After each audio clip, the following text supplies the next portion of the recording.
Alrighty then, hello there, my name is Bodax and I am back for yet another Honkai Story news video. So, unfortunately the English livestream was delayed, which we can't do anything about, but luckily we did have a CN livestream, of course in Chinese, and luckily the Pride1 website released an article which summarizes most of the important information that we got. So let's check it out, I guess. Now, most of the characters I have talked about here. So of course Silverwolf and Lucia will be the 5-star characters coming with the 1.1 patch. And then Yukong will be the 4-star character, who by the way will be a free character in version 1.2, but more on that later. Let's check out Silverwolf. They don't actually include many details on her skills, so I guess we'll check that out later once we get information in the game, or hopefully they release another article with some more details. But basically, Silverwolf is a 5-star quantum character who follows the path of nihility.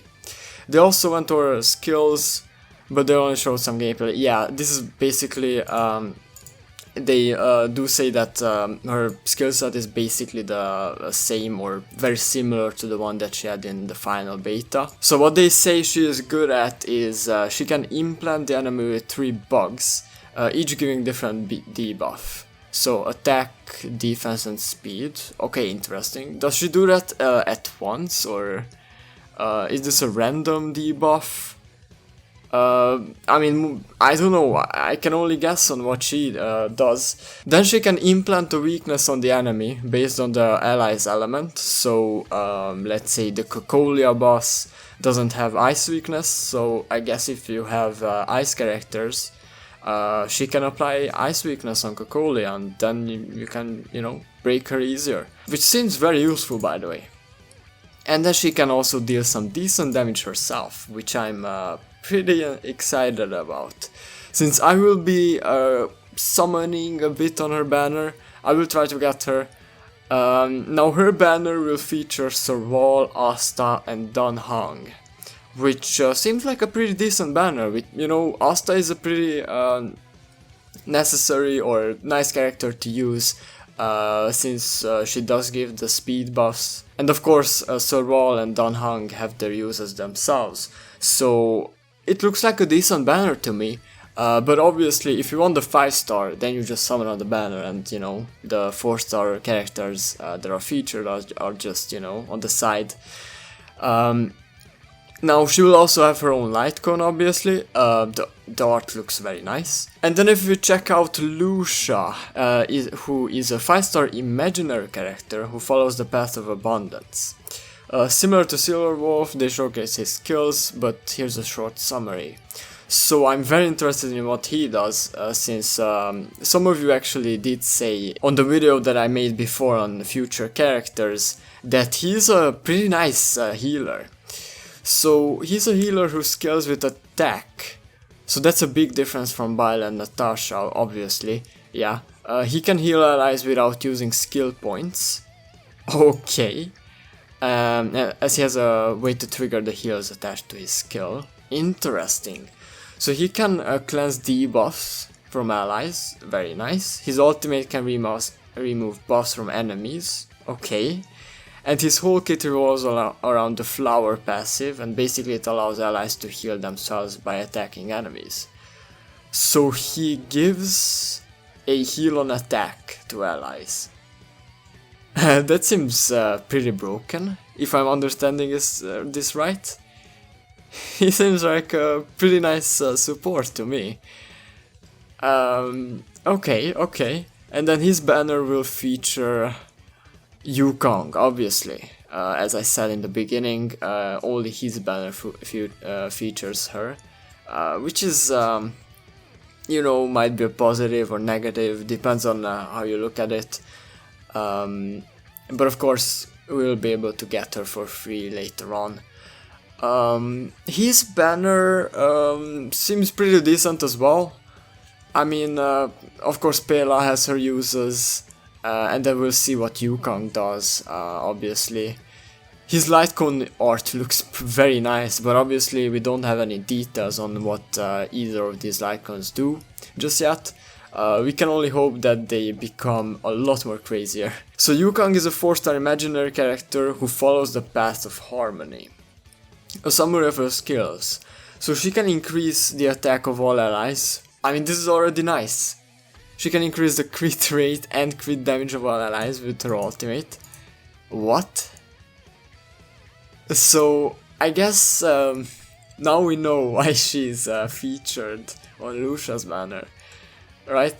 Since, I mean, obviously most of the player base will summon for the waifu, who is Silverwolf, or either wait for a Kafka, of course, who is also a character that is on the horizon.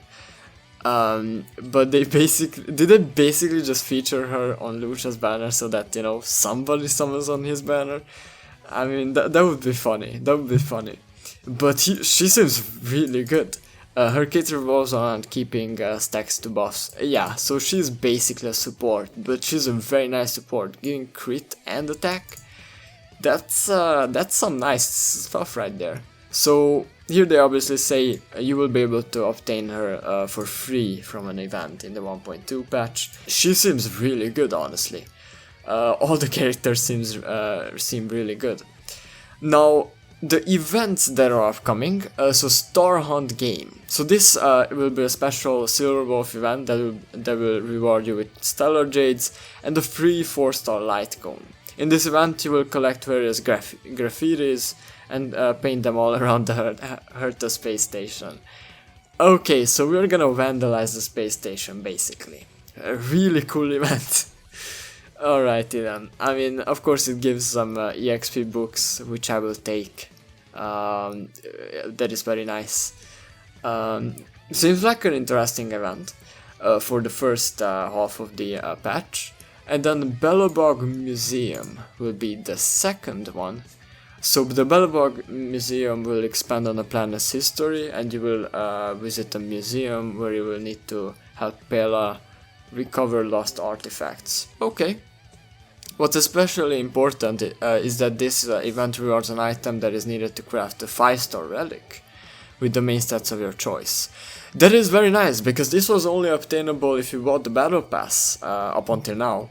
So this is really nice actually. I didn't think they would make this a free-to-play item, but this is really nice of them. Similar to the boxing event, this event will become permanent once it ends. That is very nice, but obviously I would, there will be, you know, some time-gated quests or rewards, and then there will be some permanent ones, I believe. I mean, I wouldn't be surprised if they would do something similar to that. And then Astral Curtain. This event looks similar to the Forgotten Hall / boxing event, as in you have to fight different combinations of enemies in stages and get rewards for killing them. Okay. I mean, I will take the rewards, obviously. The boxing event was alright. Hopefully this is something more difficult, at least a bit more difficult. So, by the way, let's check out when these will start. So the Star Hunt game will start right when the 1.1 update goes live, until the 19th of June. And then on the 9th of June we'll have the museum event until the 26th. And on the 28th we'll have the Astral Curtain event until the 10th. So we'll have 2 events at once over here with these 2. The museum and the graffiti event. Very nice. Okay, I'll take that. So other events. On top of the 3 bigger events, there will be additional smaller events that will reward you with Stellar Jades and other materials. Very nice. So, of course, we are getting a free multi-summon worth of tickets in a login bonus, which is very nice for them to do. I will gladly take 10 tickets, thank you very much. Now, a special double drop event for Golden Calyx will be run. Oh, that is very nice. So I guess save up your stamina potions, because you will be better off using it on this during this event. These events are very nice in Genshin, and I am happy to see them in Honkai Star Rail as well. And then on, Yanqing, Bailo, Silverwolf, and obviously Lucia will be getting their own companion quests. So these are the voiced, basically like, character quests that are, of course exist in Genshin as well. But I believe that they're just so much better in Honkai Star Rail. At least the way you unlock them, and they're actually, part of the missions, and they're not like, some side story thingies that are just, you can just do whenever. But they actually seem really good in Honkai Star Rail, at least. So this is very nice, actually. I like these story missions. And of course the 10 special summon tickets and friend chat will be added, which is very nice. I mean, the friend system is not really all that useful. You basically have your friends that you can not even interact with. So now at least you can interact with them. But of course, other than that, other than the support units, obviously, you can't really do all that much with the friend system. So them upgrading it is a nice thing. And then we will be able to check where to find materials. This is so good, because before this you needed to click on the material, and then it would either say that you need to farm it in a golden calyx or whatever place, or one of the shadow, or it just said that you would need to go to this area and then defeat some monsters. But now it actually says what you can find there, which is very nice in my opinion. So yeah, that is basically all the upcoming events. Obviously we don't have a lot of details on the rewards that we get from the events, or what these characters' skills are just yet, but I will make a more detailed video once we do get some details. But yeah, until then we'll need to wait a bit. So obviously I will leave a link to this article down below so you can read it for yourself and check out all the things that they included. But obviously the English live stream will air tomorrow, so make sure to check that out for some additional information in English.